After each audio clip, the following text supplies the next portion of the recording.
इस वीडियो में हम लोग समझेंगे इंडियाज़ डिफेंस सिस्टम को।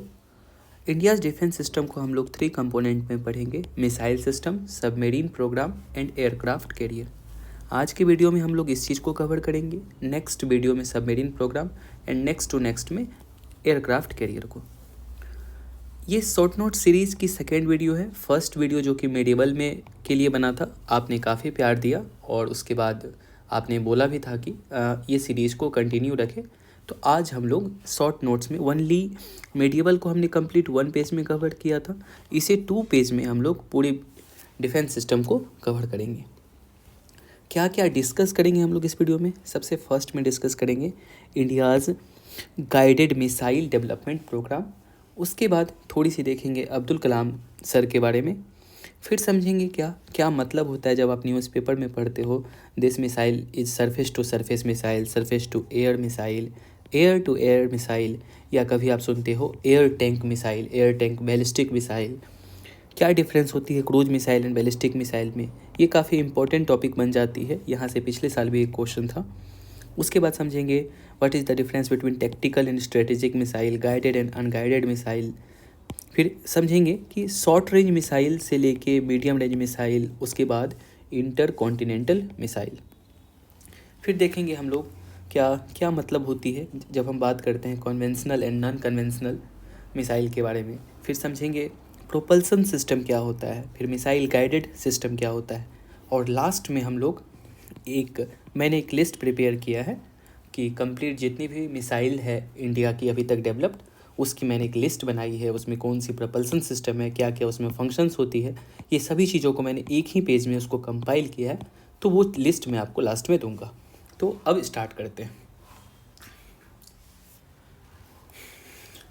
सो I am not going to wish you happy Diwali, this is for only understanding purpose. Okay, let's start. देखो क्या है, जैसे कि रोड पे जब हम लोग चलते हैं तो रोड पे जैसे कि कोई कार चलती है, ठीक है, तो रोड पे गाड़ी चलती है, बट लेकिन हमें यदि किसी चीज़ को ऊपर भेजना हो, अपने इस आसमान में भेजनी हो, आउटर स्पेस में भेजनी हो, तो उसके लिए हमें क्या करनी होती है, हमें एक जो चीज़ की ज़रूरत होती है उसे आम भाषा में हम लोग रॉकेट कहते हैं, और साइंस की भाषा में इसे लॉन्च व्हीकल कहते हैं। बस इतना ही अंतर है रॉकेट और लॉन्च व्हीकल में। कोई बस क्या, ऐसी कोई चीज़ जब क्या होता है उसके अंदर कुछ मटेरियल रहता है, वो मटेरियल जब बर्न होती है तो वो एक थ्रस्ट, एक पुश डाउन में करती है, ये नीचे पुश करती है, जिसकी वजह से ये मूवमेंट ऊपर होता है। यहाँ पे आप बेसिक लॉ वो समझ सकते हैं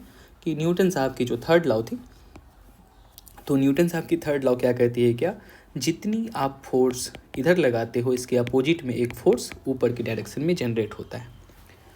लगभग जितनी भी चीज़ हैं, आप जैसे कि मान लेते हैं आपके पास मिसाइल सिस्टम है, इसके जगह मान लेते हैं हम लोग ये दिवाली वाली अपनी जो है फुलझड़ी है, या फिर हो सकता है वो सैटेलाइट हो सकता है।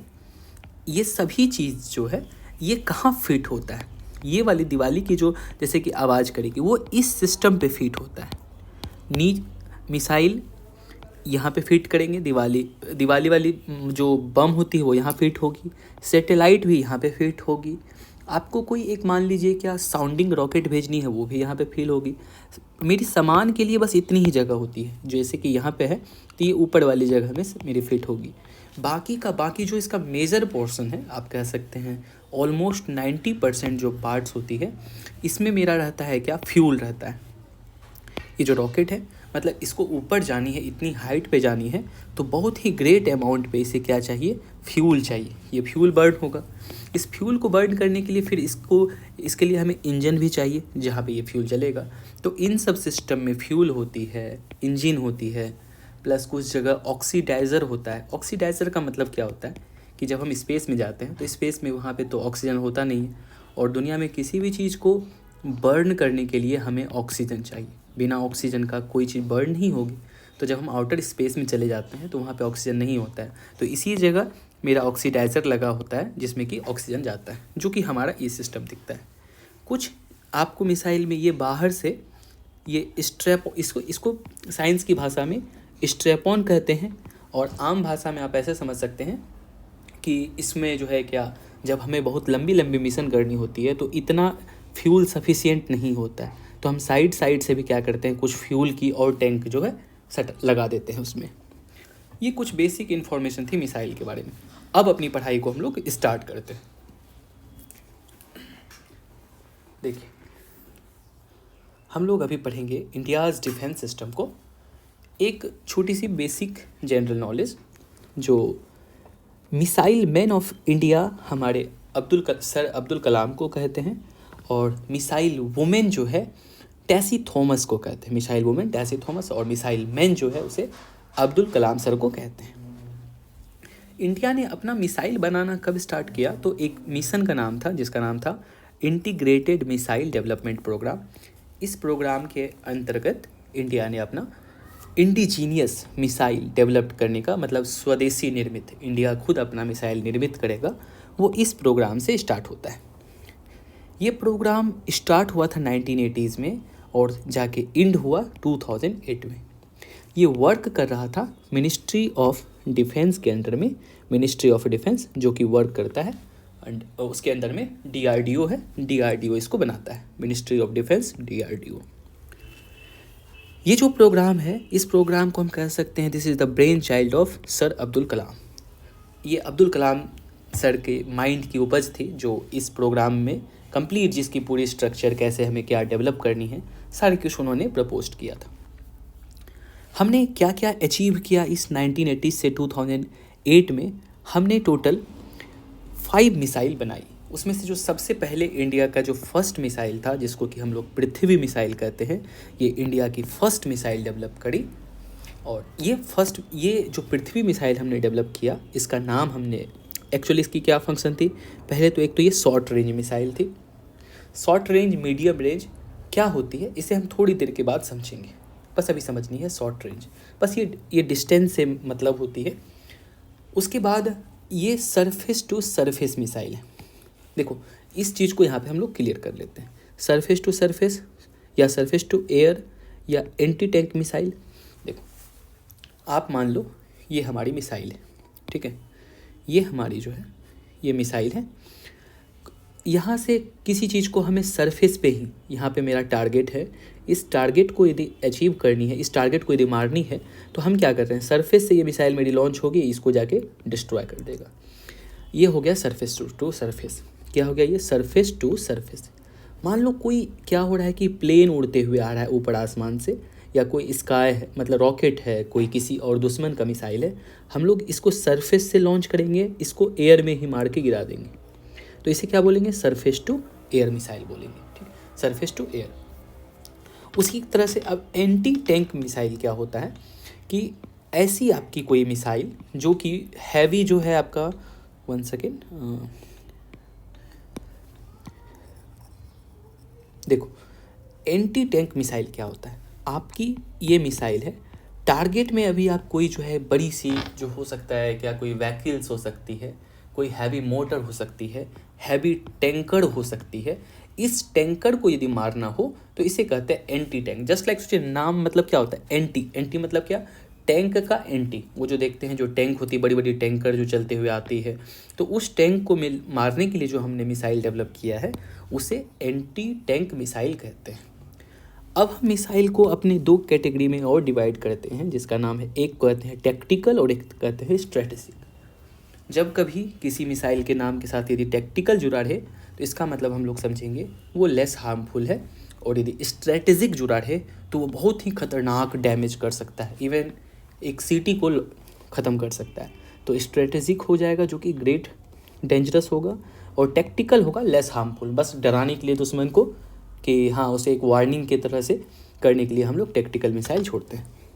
अब देखो, ऐसा करते हैं, ये इसको भी क्लियर कर लेते हैं, शॉर्ट रेंज, मीडियम रेंज और क्या होता है इसको। 1 सेकेंड, ये इस पेज में होगा। देखो, जब आपकी मिसाइल की टारगेट, आप यहाँ से मिसाइल लॉन्च किया, ये जो है मिसाइल यदि 1000 किलोमीटर तक ये अपने दुश्मन के चीज़ को टारगेट कर सकता है तो उसे बोलेंगे शॉर्ट रेंज मिसाइल। और जब ये 1000 से 3000 किलोमीटर तक टारगेट को मार सकता है तो उसे बोलेंगे मीडियम रेंज, और इंटरमीडिएट रेंज क्या होती है जब वो 3000 से 5000 जाती है।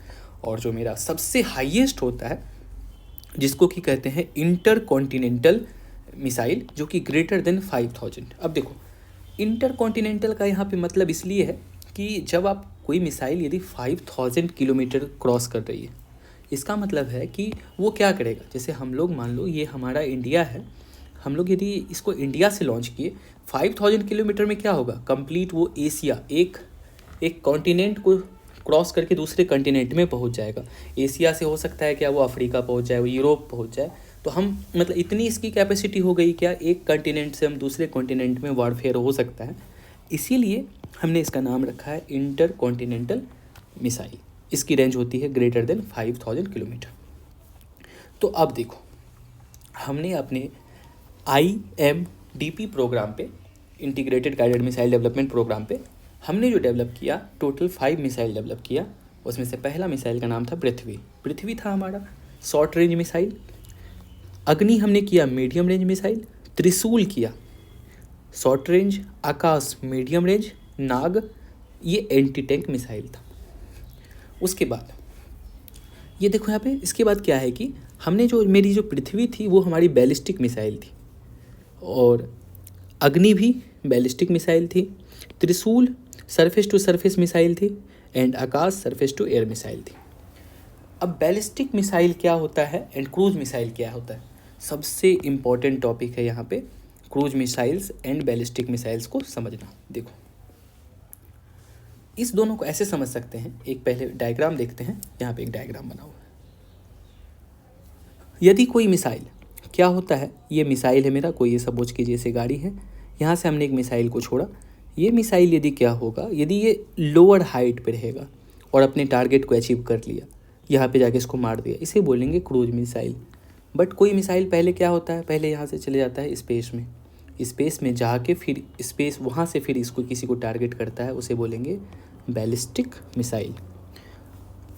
तो दोनों में क्या डिफरेंस होती है, बैलिस्टिक मिसाइल की जो है इसकी जो रेंज होती है ये काफ़ी हाई रेंज होती है, क्योंकि ये स्पेस में जा रही है, गो इन स्पेस, तो काफ़ी हाई हाइट पे जाएगा ये।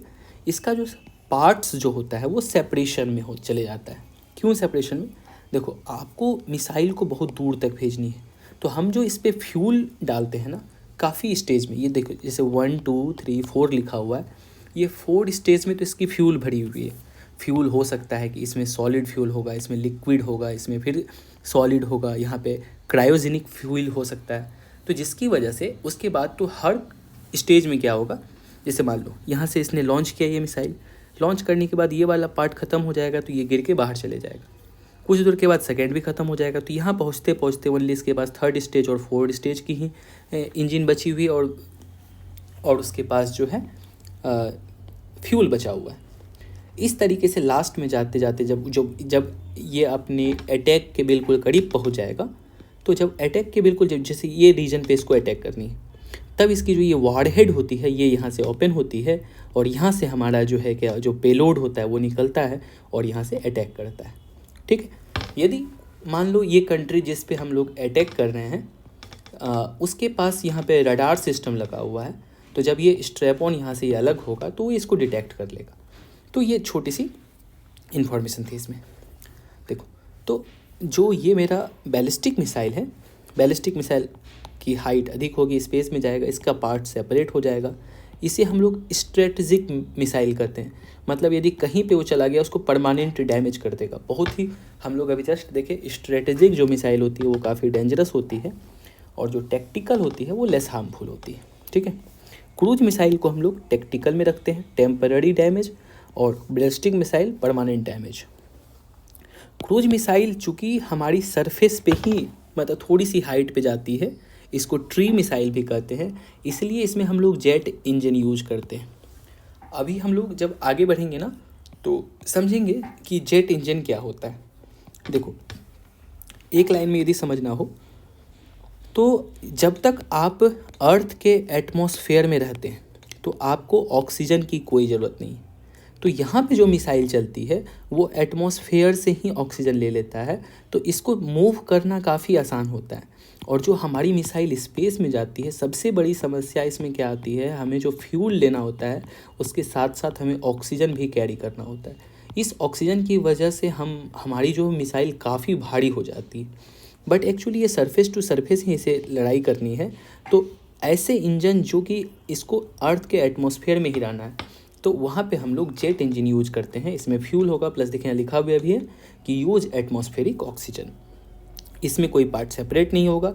ये लेस हाइट पे जाएगा, इसलिए इसे ट्री मिसाइल कहते हैं, और इसकी रेंज कम होती है, less than 1000 kilometre. Generally cruise missile use कहाँ करेंगे, 1000 किलोमीटर से वन, मतलब अपने पड़ोसी देश पे। यदि पड़ोसी देश से लड़ाई होता है तो उसके लिए हम लोग क्रूज मिसाइल तैनात रखते हैं। ठीक है, ये चीज़ हमने देख लिया, सेपरेशन ऑफ पार्ट होती है। अग्नि 5 में टोटल कहता है क्या, 10 पेलोड डाला गया था। अग्नि 5 हम लोग आगे देखेंगे, मिसाइल है, इंडिया ने डेवलप किया। तो अग्नि 5 में टोटल 5 पेलोड है। इसका मतलब है क्या, सॉरी, अग्नि 5 में 10 पेलोड है, मतलब वो टारगेट कर सकता है 10 डिफरेंट रीजन। मतलब सोचो, यहाँ इंडिया से ये मिसाइल को हमने छोड़ा, एक एनिमी मान लो हमें मारनी है, एज एग्जाम्पल हो सकता है एक पाकिस्तान में एक बम गिरानी हो, एक ईरान में गिरानी हो, एक अफगानिस्तान में गिरानी हो।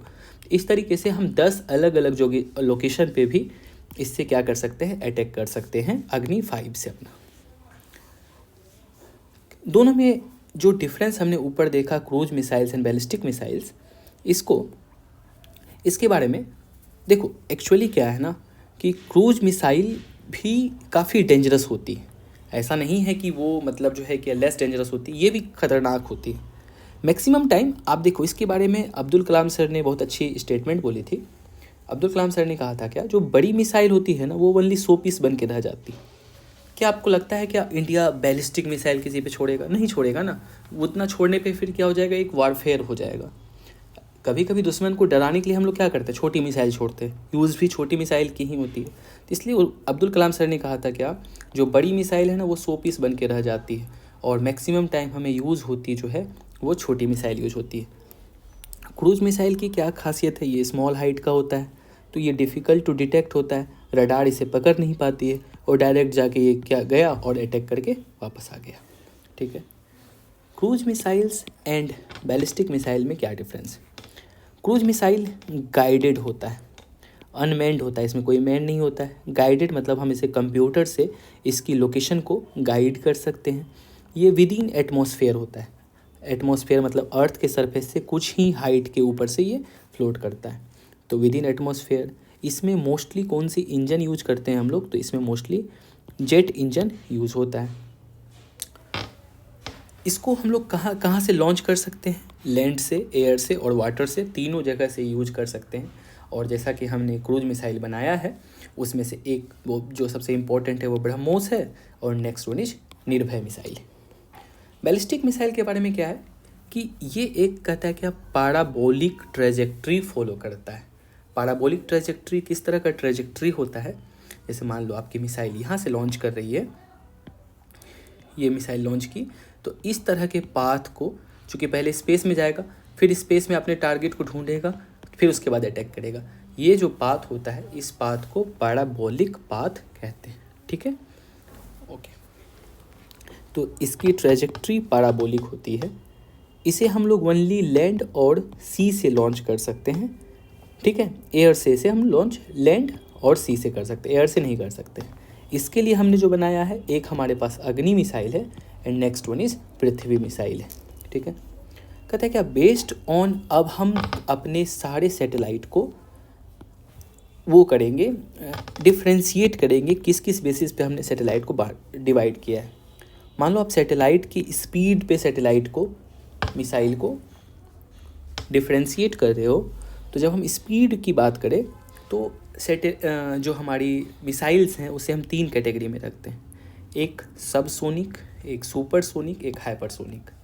ये सोनिक का मतलब क्या होता है, देखो स्पीड ऑफ जो साउंड है एयर में, हवा में स्पीड होती है 330 मीटर पर सेकेंड। मतलब जैसे 1 सेकेंड बोला तो साउंड यहाँ से ट्रेवल करके 330 मीटर चली जाएगी, और इस अमाउंट को मीन्स 330 मीटर पर सेकेंड को 1 मैक बोलते हैं। कितना? 1 मैक। तो यानी कि कोई चीज़ यदि इस स्पीड से जा रहा है 330 मीटर पर सेकेंड तो बोलेंगे वो उसकी स्पीड 1 मैक है। यदि जस्ट इसका डबल हो जाए तो, यदि इस किसी सैटेलाइट का स्पीड जो है सपोज कीजिए हम बोलते हैं अब क्या 660 मीटर पर सेकेंड है, तो इसकी स्पीड बोलेंगे 2 मैक इसकी स्पीड हो जाती है। ठीक है, तो इसके बेसिस पे सब सोनिक मिसाइल किसे कहते हैं, जिसकी स्पीड लेस देन 1 मैक हो। If speed is less than 1 Mach तो उसे बोलेंगे सब सोनिक। यदि 2 से 3 मैक हो स्पीड तो उसे बोलेंगे सुपर सोनिक। और यदि ग्रेटर देन 5 हो, मतलब 5 इंटू 3 30 मीटर पर सेकेंड हो, तो इसे बोलेंगे हाइपर सोनिक मिसाइल। ठीक है, इसी स्पीड से हम ऐसे डिफाइन किया। उसके बाद लॉन्च के बेसिस पे अभी हमने देखा कि हम लोग लॉन्च कहाँ कहाँ से उसको करते हैं। तो लॉन्चिंग बेसिस पे surface to surface, surface to air, मतलब सरफेस से लॉन्च किया, एयर में जाके अटैक किया। एयर टू सरफेस मतलब हवा से, मतलब हमारे पास मान लीजिए किसी एरोप्लेन में मिसाइल है, वहीं से छोड़ा और किसी सरफेस पे जाके अटैक कर दिया, तो इसे कहते हैं एयर टू सरफेस मिसाइल, जो कि हमारे पास ब्रह्मोस मिसाइल है। सी टू सी मतलब कोई हमारे पास हो सकता है पनडुब्बी होगा, कोई हमारे पास सबमरीन होगा, सबमरीन से हमने लॉन्च किया मतलब सी से लॉन्च किया और जाके सी पे अटैक कर दिया। एंटी टैंक मिसाइल हमने देखा कि हम यदि मिसाइल से बड़े बड़े टैंक को डिस्ट्रॉय करते हैं उसे कहते हैं एंटी टैंक मिसाइल। ऐसा हमारे पास मिसाइल है नाग मिसाइल। ठीक है, और एयर टू एयर हवा में एरोप्लेन से ही मान लेते हैं यहाँ से फायर किया और दूसरा वाला एरोप्लेन ऊपर हवा में था, इसको जाके मार दिया, तो इसे कहते हैं एयर टू एयर मिसाइल। ये हमारे पास इंडिया ने डेवलप किया है अस्त्रा मिसाइल। ठीक है, ये कंप्लीट पेज था, जिसमें इसके बाद एक पेज और है जिसमें हम लोग बाकी चीज़ों को देखते हैं।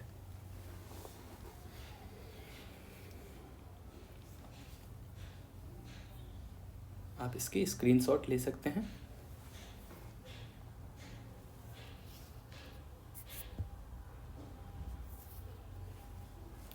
ओके, अब हम लोग देखते हैं। देखो, हमने अभी जस्ट देखा था, ये मान लो हमारा क्लाउड है, तो क्लाउड के जब नीचे ही रह के ये हमारी मिसाइल जाएगी तो इसे क्रूज मिसाइल हमने कहा था।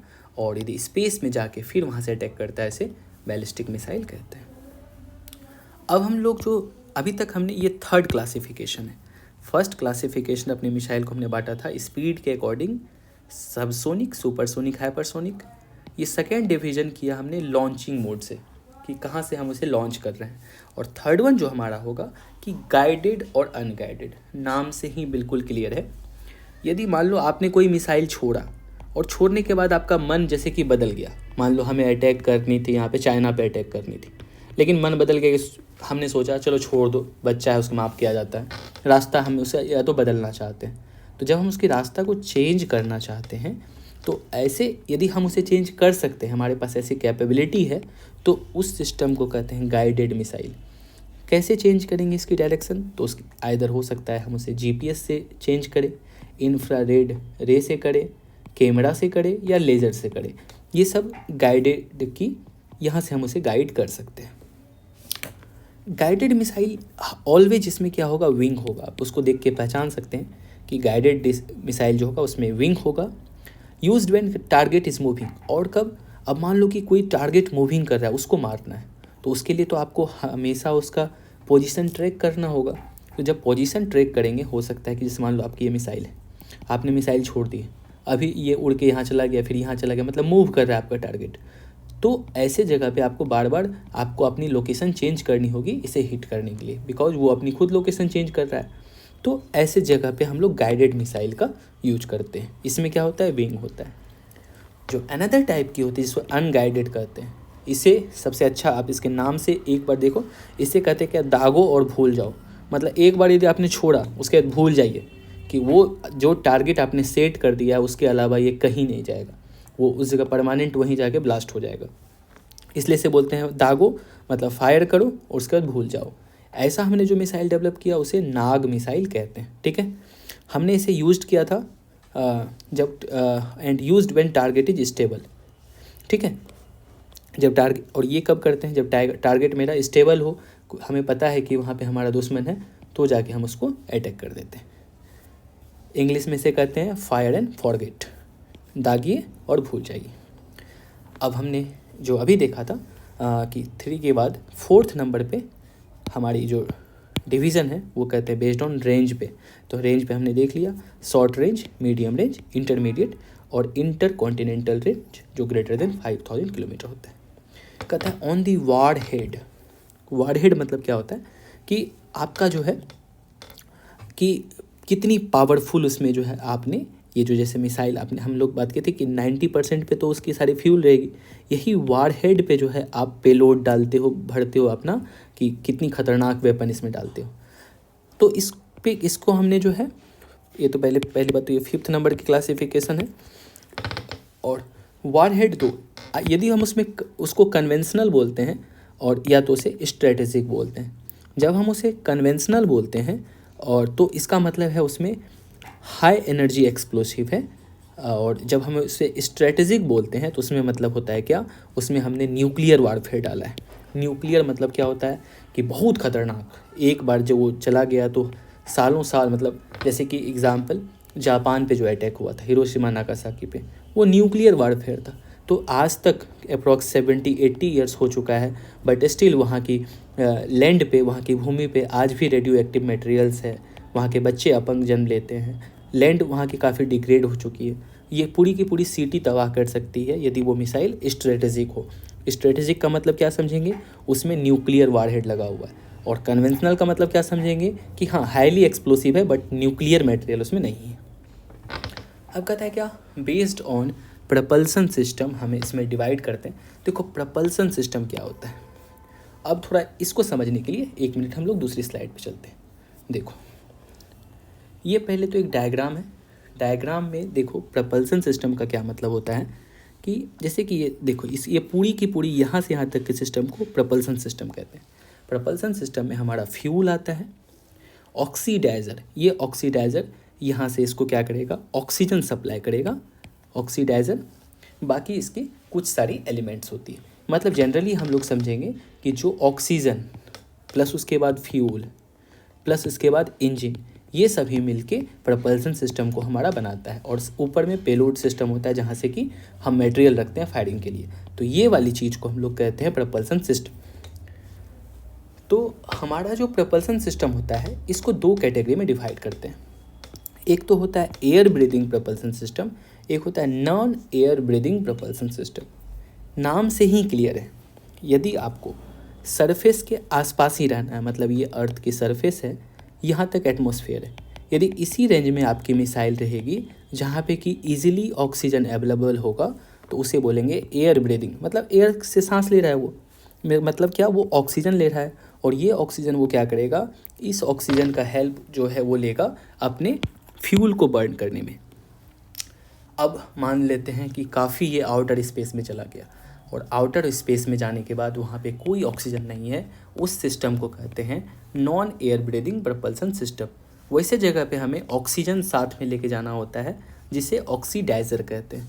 क्या बोलते हैं, ये यहाँ पे देख रहे हैं ऑक्सीडाइज़र अपने साथ खुद ऑक्सीडाइज़र लेके जाता है।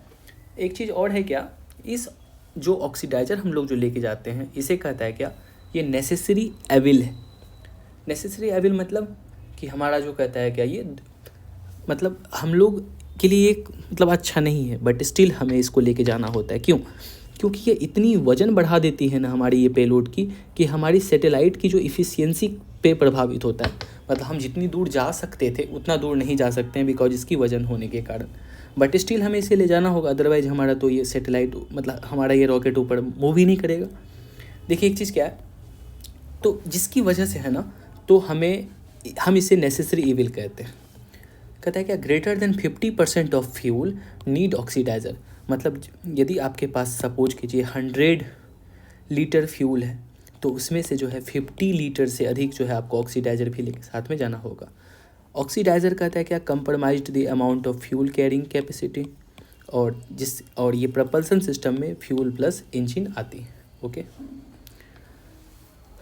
अब एक चीज़ देखते हैं क्या कि चलिए, तो प्रपल्सन सिस्टम के बाद एक और टर्म वहाँ पे आएगा, उसे थोड़ी सी समझ लेते हैं क्या कि अच्छा पहले इसको देख लेते हैं फिर इसको देख लेते हैं।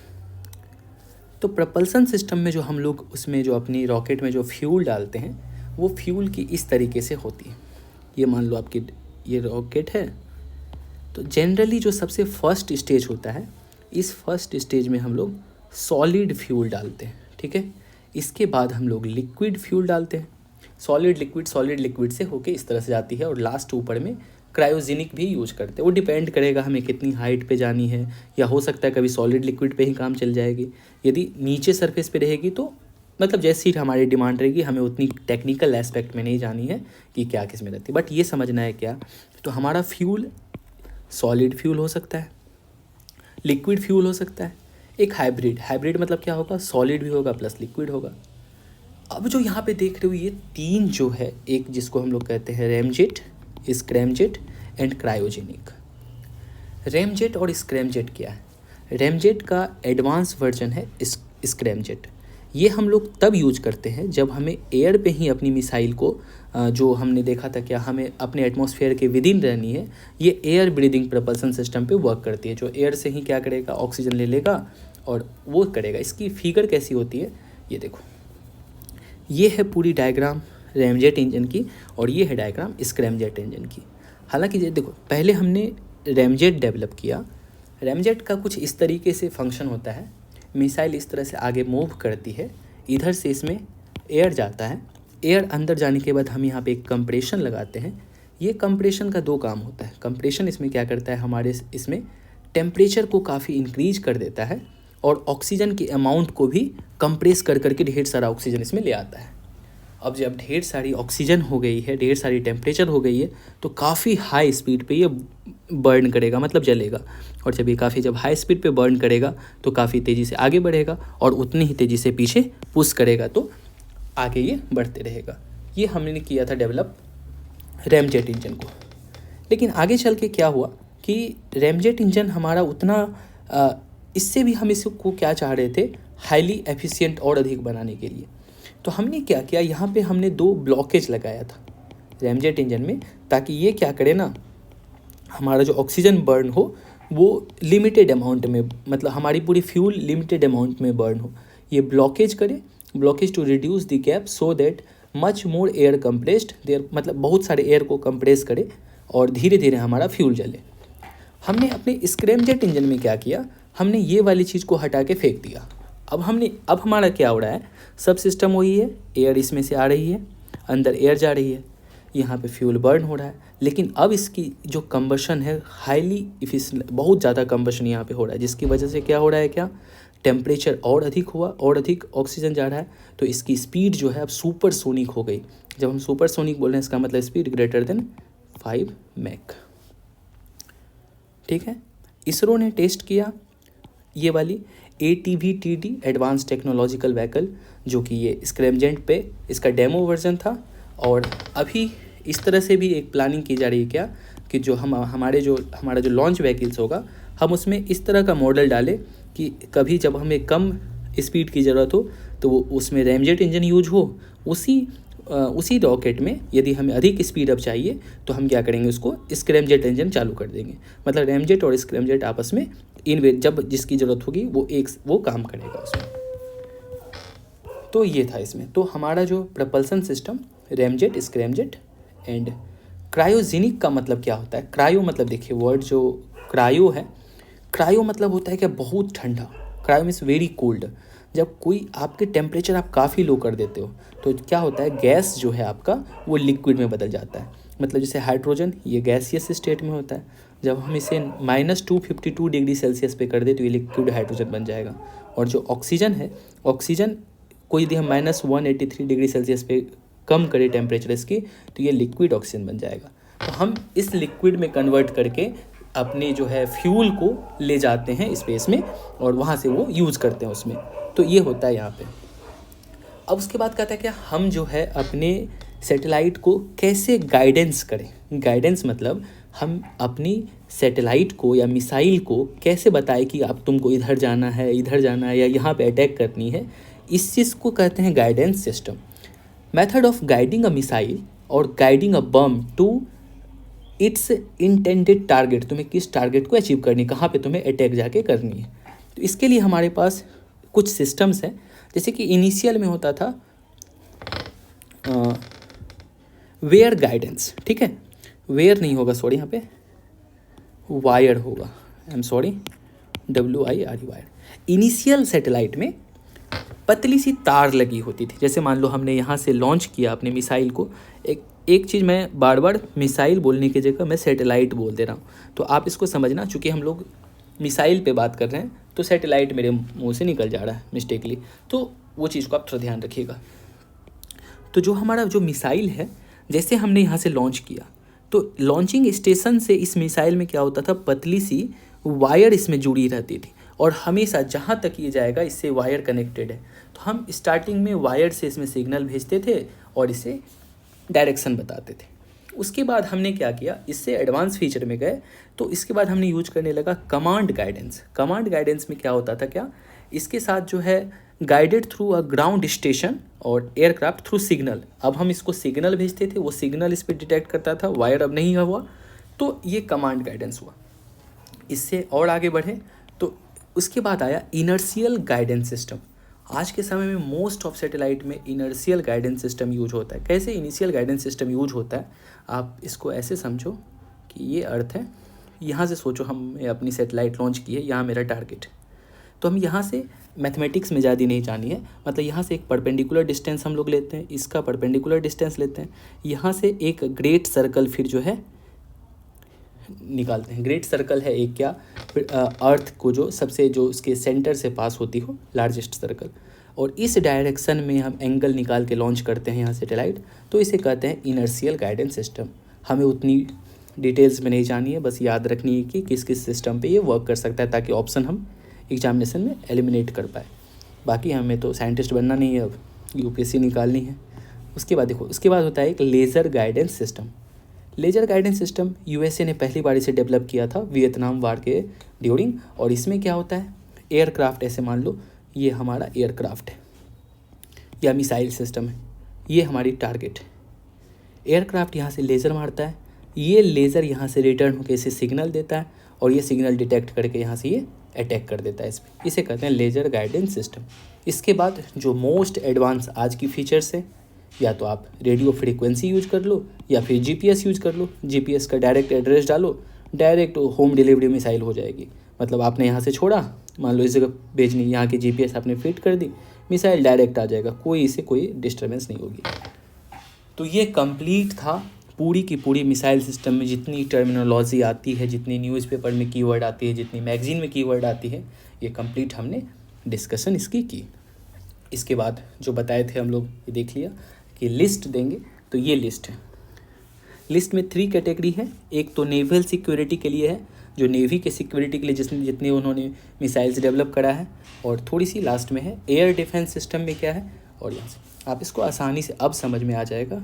जैसे कि हमने पृथ्वी डेवलप किया, पृथ्वी की 3 रेंज थी, पृथ्वी 1, 2, 3, किस प्रोजेक्ट के अंदर बना, IGMDP, India's guided missile development programme. Ballistic है तो बैलिस्टिक की मतलब अब समझ में आ गई है। सरफेस टू सरफेस है, सरफेस टू सरफेस, उसकी भी मतलब समझ में आती है। रेंज इसकी क्या होगी, तो शॉर्ट रेंज होगी, मीडियम रेंज होगी, वो सभी हम लोग देख लिए हैं। प्रपल्सन क्या यूज होगा, लिक्विड होगा या सॉलिड होगा, वो चीज़ है। और गाइडेंस सिस्टम, जैसे कि अभी हमने पढ़ा इनर्शिया वाला कंसेप्ट, तो ये इनर्शियल से सिस्टम से ये गाइडेंस इसको मिलेगा। जो अग्नि है उसे लेजर से गाइडेंस मिलेगा। और इसमें वार हेड क्या होता है, न्यूक्लियर हमने देखा, या फिर 2 कैटेगरी में बांटा था, एक कन्वेंशनल, एक स्ट्रेटेजिक में न्यूक्लियर होता है। उस तरीके से ये आप इस लिस्ट को देख लेना।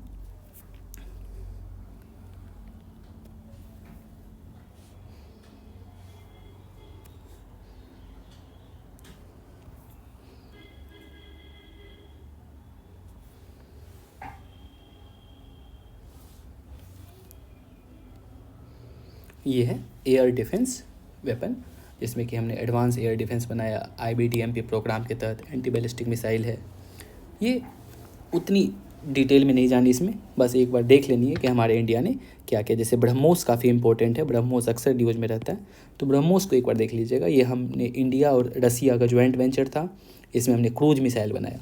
क्रूज मिसाइल क्या मतलब, सरफेस टू सरफेस जाके उससे मार के ख़त्म कर देना है। इसकी स्पीड सुपर सोनिक है, तो ये चीज़ है। Okay, so thank you so much, मिलते हैं नेक्स्ट वीडियो में।